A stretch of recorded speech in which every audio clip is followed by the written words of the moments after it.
ப்ராப்ளத்தை இந்த ஃபிகர்லேயே நான் உங்களுக்கு எக்ஸ்பிளைன் பண்ணிடுறேன். ஸோ ஃப்ளாஞ்ச் வித்து டாப்பில் அதிகமாகவும் பாட்டத்தில் கம்மியாகவும் இருக்கு இல்லையா வித்து.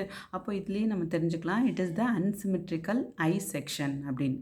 ஸோ அப்போ இதில் என்னென்ன ஃபைண்ட் அவுட் பண்ண சொல்லியிருக்காங்கன்னு பார்ப்போம். த பொசிஷன் ஆஃப் நியூட்ரல் ஆக்சஸோட பொசிஷன் கண்டுபிடிக்க சொல்லியிருக்காங்க. Determine the maximum bending moment and tension stresses in the top. If the tension stresses in the top, so இதுதான் tension stresses topல இருக்கா 42 மெகாநியூட்டன் should not exceed the value. So அப்படி இது exceed ஆகாத அளவுக்கு அந்த வேல்யூ ஸ்ட்ரெஸ் வேல்யூ இருக்கணும் டாப்பில்.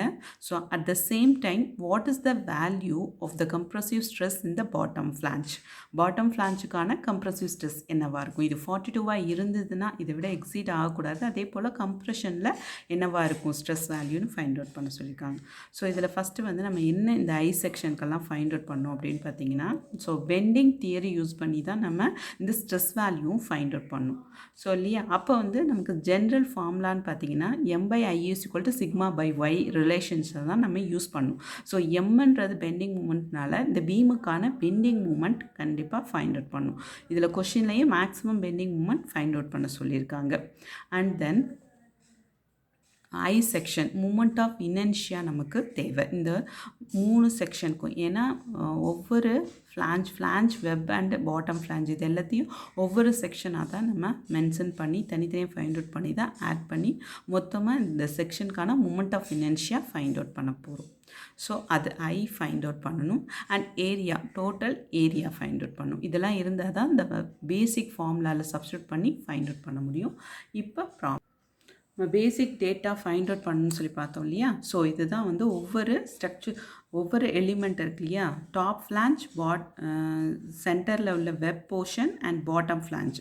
So இது எல்லாத்தையும் 3ஐயும் தனித்தனி பார்ட்டாக பிரிச்சுட்டு நம்ம அதுக்கான area, centroidal distance and A × Y இது ஃபார்முலாவுக்கு வந்து அப்படியே சப்ஸ்டியூட் பண்ணிக்கலான்ற கம்ஃபர்ட்டுக்காக இது ஒரு காலம் க்ரியேட் பண்ணியிருக்கேன். ஸோ டாப் ஃப்ளாஞ்ச் அப்படின்னு பார்த்தீங்கன்னா ஒவ்வொரு ஃப்ளாஞ்சுக்கும் அதுக்கான சென்ட்ராய்டல் டிஸ்டன்ஸை நம்ம ஃபைண்ட் அவுட் பண்ணணும் இல்லையா. ஃபஸ்ட்டு இதுக்கான ரெக்டாங்குலர் ஷேப் அப்படின்றனால ஏரியா ஃபைண்ட் அவுட் பண்ணோம்.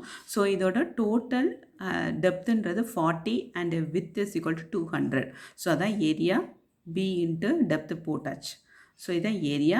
அந்த சென்ட்ராய்டல் டிஸ்டன்ஸ் அப்படின்னு பார்த்தீங்கன்னா எக்ஸாக்சிஸ் எக்ஸாக்ஸில் தான் பார்க்குறோம். ஸோ இது எக்ஸாக்சிஸ் டிஸ்டன்ஸ்லேயே அப்படியே ஒரு லேயராக போகும். ஸோ அப்போது இந்த டெப்த்தில் பாதி தான் உங்களுக்கு வந்து என்ன வரும், IXX ஆக்சிஸில் சென்ட்ராய்டல்னு வரும்.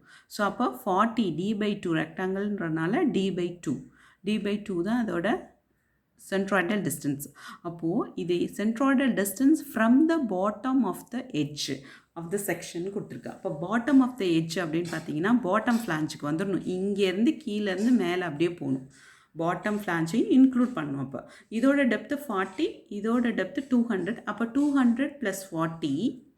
ஸோ 40 + 200 இங்கே சென்ட்ராய்டலில் எங்கே இருக்குது, 20ல் இருக்குது. ஸோ +20. அதே போல் வெப் போர்ஷன்னா டோட்டலி 200. இதுக்கான area thickness 40. So area find out பண்ணியாச்சு. இதுக்கான சென்ட்ராய்டல்னா ஃப்ரம் த பாட்டம். அப்போ 40 + இதில் சென்ட்ராய்டுன்னு பார்த்தீங்கன்னா 200 சென்ட்ராய்டல் D/2 இல்லையா, 200/2 100. அப்போ 40 + 100. அதே போல் பாட்டம் ஃப்ளாஞ்சில் with 120 and depth is 40. 120 × 40 area. And then இதோட சென்ட்ராய்டல்னு பார்த்தீங்கன்னா இந்த சென்டரில் இருக்கும் இல்லையா, அப்போ டெப்த்/2. அப்போ 40/2 20. ஸோ இதுக்கான சம்மேஷன் ஆஃப் ஏரியா மட்டும், total area of the I section. So மொத்தமாக ஆட் பண்ணி வச்சுக்கிட்டோம் எல்லாத்தோட ஒவ்வொரு ஃப்ளான்ச்சோட வெப்போட ஏரியா எல்லாத்தையும் சேர்த்து summation of A and summation of AY, area × Y centroidal distance.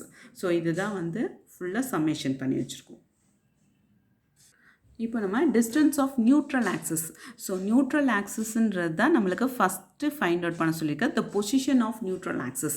So அதுக்கான ஃபார்முலா பார்த்தீங்கன்னா depth of compressive stress value. So அதான் YC அப்படின்னு சொல்கிறோம்.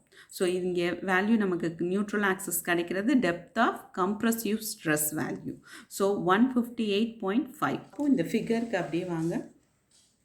இந்த ஃபிகரில் ஃப்ரம் த பாட்டம் சொல்லனால இந்த ஃப்ரம்ல பாட்டம்லேருந்து எல்லாமே மெஷர் பண்ணியிருக்கனால அப்போ ஒய்சிங்கிறது இந்த டிஸ்டன்ஸ் 158.5ங்கிற டிஸ்டன்ஸ் ஃப்ரம் த பாட்டம் இங்கேருந்து நியூட்ரல் ஆக்சஸ் எங்கே லைஸ் ஆகிருக்கு அப்படின்னு பார்த்தீங்கன்னா ஃப்ரம் த பாட்டத்துலேருந்து 158.5 டிஸ்டன்ஸ் ஹைட்டில் வந்து உங்களுக்கு நியூட்ரல் ஆக்சஸ் லைஸ் ஆகிருக்கு ஒரு பாயிண்ட்டு. நெக்ஸ்ட்டு இப்போ இதுலேயே நம்ம டாப்பில் அதாவது நியூட்ரல் ஆக்சஸ்க்கு அண்ட் அபோவ் நியூட்ரல் ஆக்சஸ் பாட்டத்துலேருந்து போயிருக்கோம் இல்லையா. ஸோ இதுக்கு நம்ம கம்ப்ரஸிவ் ஸ்ட்ரெஸ் டெப்த்து தெரிஞ்சிச்சு, tension stress depth find out பண்ணும். ஸோ டென்ஷன் ஸ்ட்ரெஸ் டெப்த்துக்கு எப்படி ஃபைண்ட் அவுட் பண்ணும்? ஸோ இதில் டோட்டல் டெப்த் இருக்கு இல்லையா, total depth is 40 + 200 + 40. So total depth இங்கே ஆல்ரெடி சம்ஸ் நமக்கு இருக்குது. ஸோ இதை ஃபுல்லுத்தையும் ப்ளஸ் பண்ணிவிட்டு ஸோ இந்த YC compressive stress depth minus of this value YC value. So whole depth minus of this. So இந்த டெப்த்துலேருந்து ஒய்சியை மைனஸ் பண்ணிட்டிங்கன்னா you get the value of YT tension depth வந்து கிடச்சிடும். ஸோ அதுதான் வந்து இந்த டோட்டல் இதையும் இங்கேயே நம்ம உங்களுக்கு ஆட் பண்ணி காமிச்சிக்கோம். ஸ்ட்ரெஸ்ஸஸோட டென்ஷன் டெப்த் உங்களுக்கு கிடச்சிரும். ஸோ இது எப்படி ஃபைண்ட் அவுட் பண்ணுறதுன்றது உங்களுக்கு நெக்ஸ்ட் எக்ஸ்பிளைன் பண்ணுறேன். Next we have to find out the moment of inertia of the I section. அப்போது நம்ம ஒவ்வொரு ஃப்ளான்ச் அண்ட் டெப்த் வெப்பெல்லாம் ஒவ்வொரு எலிமெண்ட்டாக 1 2 3ன்னு வச்சுருக்கோம் இல்லையா. ஸோ அது போல் ஒவ்வொரு எலிமெண்ட் ஃப்ளான்ச்சுக்கும் அதுக்கான moment of inertia find out பண்ணி அதை ஃபுல்லாக ஆட் பண்ணும். ஸோ இப்போ moment of inertia only for rectangular செக்ஷனாக இருந்தது அப்படின்னாக்கா அதுக்கு BDQ/12. ஸோ இதில் 3 செக்ஷனும் ஒன்றா ஃப்ளான்ச் ஆகி ஒரே செக்ஷனாக மாற்றிருக்கோம். That is the top flange, web and bottom flange. So அப்போ இந்த ஐ செக்ஷனுக்கு என்ன மூமெண்ட் ஆஃப் இனர்ஷியா ஃபார்முலா பார்த்தீங்கன்னா BDQ/12 ப்ளஸ் ஏரியா ஒன்றுனா A1 இந்த டாப் ஃப்ளான்ச்சோட ஏரியா இன்ட்டு H1². இந்த H1 தான் நீங்கள் ஃபைண்ட் அவுட் பண்ணுறதுக்கு எப்படின்றத ஒரு ஷார்ட் மெத்தடாக உங்களுக்கு நான் சொல்லிக் கொடுக்குறேன். புக்கிலலாம் இருக்காது. ஸோ அதை நீங்கள் கற்றுக்கிட்டிங்கன்னா ரொம்ப ஈஸியாக ஃபைண்ட் அவுட் பண்ணிடலாம் இந்த H1. ஸோ இதே போல் இந்த I1 செக்ஷனுக்கு இதை ஃபைண்ட் அவுட் பண்ணும். ஸோ அகெயின் I2க்கு நீங்கள் எப்படி ஃபைண்ட் அவுட் பண்ணால் அதே ஃபார்ம்லாம் BDQ/12 ப்ளஸ் A2 ஏரியா 2ன்றப்போ வெப் போர்ஷனுக்கு வந்துடுவீங்க. வெப்போட ஏரியா இன்ட்டு H2 இதோட சென்ட்ராய்டு. அதே போல் I3க்கு BDQ/12 A3 ப்ளஸ் இந்த இடத்துல plus A3 into H3². So அதுன்றதப்போ பாட்டம் ஃப்ளான்ஸில் இருக்கும் இல்லையா இதோட சென்ட்ராய்டு. ஸோ இப்போது இதுக்கான ஹச் வேல்யூ வந்து எப்படி ஃபைண்ட் அவுட் பண்ணுறது? இந்த ஹச் டேர்ம் 1 2 3ன்னு சொல்கிறோம் இல்லையா. ஸோ இந்த ஹச் டேர்ம் வந்து எப்படி உங்களுக்கு சப்ஸ்டியூட் பண்ணுன்றதை நான் திரும்ப சொல்கிறேன். ஸோ இப்போ ஹச் வேல்யூவை நம்ம எப்படி ஃபைண்ட் அவுட் பண்ணுறதுன்னு தெரிஞ்சுக்கலாம். ஹச் வேல்யூ அப்படின்றது என்னென்னு முதல்ல தெரிஞ்சுக்குவோம். அதாவது ஒவ்வொரு செக்ஷனுக்கான நியூட்ரல் ஆக்சஸ் இருக்கும் இல்லையா. இப்போ டாப் ஃப்ளான்ச்சுன்னு சொன்னோன்னா இதுதான் நம்பர் 1ன்னு வச்சுருக்கோம். ஸோ டாப் ஃப்ளான்ச்சுக்கான இந்த ஃப்ளான்ச்சை இப்படி க்ளோஸ் பண்ணிவிட்டு ஸோ இதுக்கான ஃபுல் சென்ட்ராய்டல் டிஸ்டன்ஸ் பார்த்திங்கன்னா D/2. ஸோ இங்கே தான் சென்ட்ரல் பாயிண்ட் இருக்கும். ஸோ இல்லையா, அப்போ இந்த பாயிண்டில் இருந்து நியூட்ரல் ஆக்சஸ் லைஸாக இருக்குல்ல, ஃபஸ்ட்டு ஃபைண்ட் அவுட் பண்ணியிருக்கோம்ல நியூட்ரல் ஆக்சஸ், அதுதான் YC. அது 158.5 பாட்டமில் இருந்து இவ்வளோ டிஸ்டன்ஸில் இங்கே நியூட்ரல் ஆக்சஸ் லை ஆகிருக்கு. ரைட். அப்போது இந்த பாயிண்டில் இருந்து இந்த மேலே ஃபஸ்ட்டு செக்ஷனுக்கு சென்ட்ராய்டுக்கு ஃபைண்ட் அவுட் பண்ணோம் இல்லையா, அந்த பாயிண்ட் வரைக்கும் உள்ள இந்த டிஸ்டன்ஸு. ஸோ இந்த டிஸ்டன்ஸ் தான் ஃபஸ்ட்டு எலிமெண்ட் ஃப்ளான்ச் நம்பர் 1க்கான H1 வேல்யூ. ஸோ அதே போல் H2ன்றது அடுத்த செக்ஷன்றது வெப் செக்ஷன். வெப் இருக்கு இல்லையா. ஸோ இங்கே இதை க்ளோஸ் பண்ணிட்டேன்னா இங்கேயும் இதையும் க்ளோஸ் பண்ணிட்டிங்கன்னா இந்த வெர்டிக்கல் மெம்பரை தான் நம்ம வெப் போர்ஷன் 2 எலிமெண்ட்டுன்னு வச்சுருக்கோம் இல்லையா. அப்போ இந்த 2 எலிமெண்ட்டுக்கான சென்ட்ராய்டல் எங்கே இருக்கும்? இது 200 டெப்த்து. இதோட ஹோல் டெப்த்து வந்து எவ்வளோ? வெப் போர்ஷன் மட்டும் 200. அப்போது இதுக்கான சென்ட்ராய்டல் எங்கே இருக்கும்? 200/2னா 100 mmல இருக்கும். ஸோ அப்போ 100ன்றது இங்கேருந்து இங்கே வரைக்கும் மட்டும்தான் 100. அப்போது ஃப்ரம் த பாட்டம்ன்றது நம்ம கால்குலேட் பண்ணுறனால ஸோ இந்த டெப்த்தையும் நம்ம 40யை இதோட ஆட் பண்ணிக்கணும். ஸோ அப்போ இதை ஆட் பண்ணோம்னா இதோட டோட்டல் இந்த செகண்ட் எலிமெண்ட்டுக்கான சென்ட்ராய்டல் மட்டும் இங்கே டிஸ்டன்ஸ் கிடச்சிரும். ஸோ அதுதான் இங்கேருந்து இங்கே போட்டிருக்க டிஸ்டன்ஸ். இந்த பாயிண்ட்டு தான் செகண்ட் வெப் போர்ஷனுக்கான சென்ட்ராய்டல். ஸோ அப்போது நம்ம என்ன சொல்லியிருக்கோம், ஹச் வேல்யூன்றது இந்த ஸ்ட்ரக்சரல் எலிமெண்ட், இந்த வெப் எலிமெண்ட் இருக்கு இல்லையா, இதுக்கான சென்ட்ராய்ட்லேருந்து நியூட்ரல் ஆக்சிஸ் வரைக்கும் என்ன டிஸ்டன்ஸோ அதுதான் H2. ஸோ அப்போது இந்த வேல்யூ ஆரஞ்சு கலர் போட்டிருக்கோம் பாருங்கள். அப்போ இந்த ஹைட்டு தான் என்ன ஆகும்னா H2 வேல்யூவாக மாறும். ஏன்னா டோட்டல் ஹைட்டு ஒய்சின்னு ஃபைண்ட் அவுட் பண்ணியிருக்கோம் 158. அப்போ 158லேருந்து இதுக்கான சென்ட்ராய்டு செக்ஷன் 2 வெப்புக்கான சென்ட்ராய்டல் இங்கே ஃபைண்ட் அவுட் பண்ணியிருக்கோம் இல்லையா, இதை மைனஸ் பண்ணிங்கன்னா உங்களுக்கு H2 வேல்யூ கிடைக்கும். அதே போல் இங்கே ஒய்3 இருக்கு இல்லையா, இந்த தேர்ட் செக்ஷன், இந்த தேர்ட் செக்ஷனுக்கு சென்ட்ராய்டுன்னு பார்த்தீங்கன்னா ஃப்ரம் த பாட்டத்தில் 40 டெப்த்து பை 2 வந்து 20. அப்போ இதோட இது இருக்கு இல்லையா, 40/2 = 20. ஸோ இந்த 20 தான் உங்களுக்கு தேர்ட் எலிமெண்ட் பாட்டம் ஃப்ளாஞ்சுக்கான சென்ட்ராய்டல். ஸோ அப்போ இந்த சென்ட்ராய்டல் இங்கே இந்த பாயிண்டில் இங்கே வச்சிரும். ஸோ அப்போ அந்த H3ன்றது என்னது, டோட்டலில் இருந்து உங்களுக்கு இந்த சென்ட்ராய்டலை மட்டும் மைனஸ் பண்ணிட்டீங்கன்னா உங்களுக்கு இந்த பாயிண்ட் நியூட்ரல் ஆக்சஸ்லேருந்து இந்த பாயிண்ட் வரைக்கும் உள்ள டிஸ்டன்ஸ் கிடச்சிரும். இந்த பாயிண்ட் தான் நியூட்ரல் ஆக்சஸ், இது வந்து இந்த போர்ஷனுக்கான சென்ட்ராய்டல். அப்போ இந்த பாயிண்ட்லேருந்து நான் இங்கே போட்டிருக்கேன் க்ரீன் கலர், இந்த பாயிண்ட்லேருந்து இங்கே வரைக்கும் இந்த பாட்டம் ஃப்ளாஞ்சுக்கான பாயிண்ட் வரைக்கும் சென்ட்ராய்டல் வரைக்கும் உள்ள டிஸ்டன்ஸ் தான் H3. ஸோ இதை எப்படி மைனஸ் பண்ணுறதுன்றா இந்த பக்கம் உங்களுக்கு எக்ஸ்பிளைன் பண்ணியிருக்கேன். ஸோ இந்த H3ன்றது எதுலேருந்து எது வரைக்கும் டிஸ்டன்ஸ் அப்படின்றத இந்த பக்கம் எக்ஸ்பிளைன் பண்ணியிருக்கேன். ஸோ இதை நோட்டில் கண்டிப்பாக உட்காந்து சால்வ் பண்ணி பார்த்தீங்கன்னா உங்களுக்கு ரொம்ப ஈஸியாக புரியும். திரும்ப இதை வாட்ச் பண்ணுங்கள்.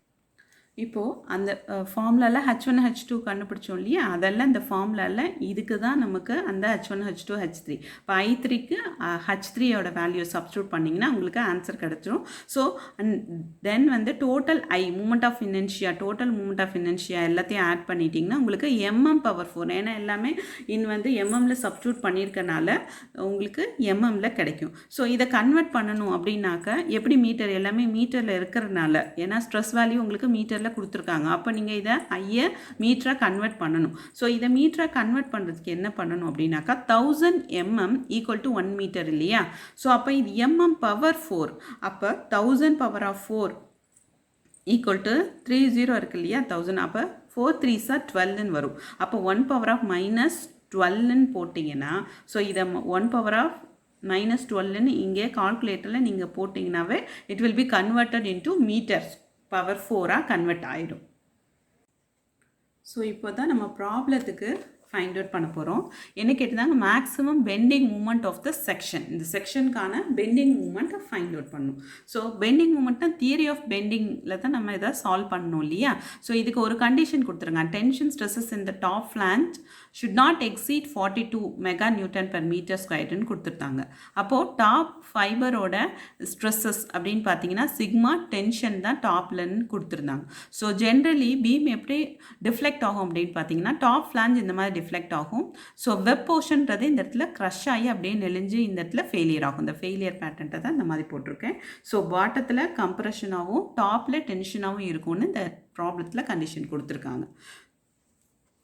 அப்போது இந்த ஈக்குவேஷன்ஸை எப்படி சால்வ் பண்ணணும், m/I = σ/y. ஸோ அப்போ இதை சால்வ் பண்ணிங்கன்னா m = σT yt × I. ஐங்கிறது நம்ம 3 செக்ஷனுக்கும் அந்த டாப் ஃப்ளாஞ்ச் எல்லாத்துக்கும் I செக்ஷனுக்கே கண்டுபிடிச்சிருக்கோம் இல்லையா I. So moment of inertia substitute பண்ணிங்கன்னா உங்களுக்கு கிடைக்கிறது மூமெண்ட் இன் 69.5 kN/m கிடச்சிருக்கு இந்த ப்ராப்ளத்தை பொறுத்தவரை. ஸோ இப்போது ஃபைனலாக நீங்கள் கம்ப்ரெசிவ் ஸ்ட்ரெஸ், அதாவது இந்த பாட்டமில் இருக்கிற கம்ப்ரெசிவ் ஸ்ட்ரெஸ்ஸை ஃபைண்ட் அவுட் பண்ண சொல்லியிருந்தாங்க. ஏன்னா டாப்பில் தான் அவங்க டென்ஷன் கொடுத்துட்டாங்களே, அப்போ பாட்டத்தில் ஃபைண்ட் அவுட் பண்ண சொல்லிக்கலாம். அப்புறம் கம்ப்ரெசிவ் ஸ்ட்ரெஸ்ஸஸ் இந்த பாட்டம் ஃப்ளாஞ்சுனா m/I = σC/y. அப்போ கம்ப்ரெசிவ் ஸ்ட்ரெஸ் தான் நமக்கு தேவை. ஸோ கம்ப்ரெசிவ் ஸ்ட்ரெஸ்க்கு நமக்கு மூமெண்ட் இன்ட்டு YC இருக்கு இல்லையா, கம்ப்ரெசிவ் ஸ்ட்ரெஸ்ன்றதுனால கம்ப்ரெசிவ் ஸ்ட்ரெஸ் எவ்வளோ டெப்த்துக்கு இருக்குன்றது தான் அந்த YC. அந்த டெப்த்து நம்ம இங்கே மீட்டருக்கு கன்வெர்ட் பண்ணி போட்டிருக்கோம். ஸோ இதுவும் வந்து என்னது ஐ மீட்டருக்கு கன்வெர்ட் பண்ணியிருக்கோம். So finally you get the value of sigma c 54 point something value கிடைக்குது. ஸோ இப்போது இது எப்படி ஃபைண்ட் அவுட் பண்ணுறது கரெக்டாக அப்படின்னு நம்ம தெரிஞ்சுக்கணும்னா ஒரு ஷார்ட் ரூட் இருக்குது. என்னன்னு பார்த்தீங்கன்னா, ஸோ ஸ்ட்ரெஸ் அப்படின்னாவே force divided by the area, அதான் வந்து ஸ்ட்ரெஸ். ஸோ உங்களுக்கு ஸ்ட்ரெஸ்ஸு நீங்கள் ஃபைண்ட் அவுட் பண்ணியிருக்கீங்க. ஏற்கனவே சிக்மா டீக்கு வந்து should not exceed 42 mega newton per metre ஸ்கொயர்டுன்னு உங்களுக்கு சொல்லியிருக்காங்க. அப்போது டென்ஷன் வந்து 42, கம்ப்ரசிவ் ஸ்ட்ரெஸ் வந்து அதிகமாக இருக்குது இல்லையா? பாட்டத்தில் வந்து கம்ப்ரசிவ் ஸ்ட்ரெஸ் வந்து அதிகமாக இருக்குது. ஸோ ஏன் டாப் ஃப்ளாஞ்ச் வந்து வித் அதிகமாக இருக்குது இல்லையா, when compared to the bottom flange. அப்போது பாட்டம் ஃப்ளாஞ்ச் வந்து சின்னதாகவும் டாப்பில் வந்து பெரிய வித்து போர்ஷன் வந்து 200 mm இருக்குது. Bottom flange is 120 mm. So top ஃப்ளாஞ்சில் வந்து உங்களுக்கு ஸ்ட்ரெஸ் வேல்யூ 42 இருந்தது. பாட்டமில் கம்ப்ரசிவ் ஸ்ட்ரெஸ் வேல்யூ எவ்வளோனா 54. ஏன் இது கம்மியாக இருக்குது அப்படின்னு பார்த்தீங்கன்னா, when the area is increasing, when the area is decreasing, when the stress value is increases. அப்போ ஏரியா பெருசாக இருக்கும்போது the stress will be வந்து என்னவாக இருக்கும், கம்மியாக இருக்குது. ஏன்னா லார்ஜ் ஏரியாவில் ஸ்ட்ரெஸ் டிஸ்ட்ரிபியூஷன் நடக்குது இல்லையா உங்களுக்கு, அதனால் உங்களுக்கு ஏரியா லார்ஜ்ன்றனால இது it can be easily resisted. Stress value கம்மியாக இருக்குது. இது ஸ்மால் ஏரியான்றனால பாட்டம் ஃப்ளாஞ்சில் உங்களுக்கு ஸ்ட்ரெஸ் வேல்யூ வந்து அதிகமாக இருக்குது. ஸோ இந்த ப்ராக்டிக்கல் நாலேஜை வச்சே நீங்கள் இந்த சம் வந்து கரெக்டாக இல்லையான்னு நீங்களே கன்ஃபார்ம் பண்ணிக்கலாம். Okay, thank you students.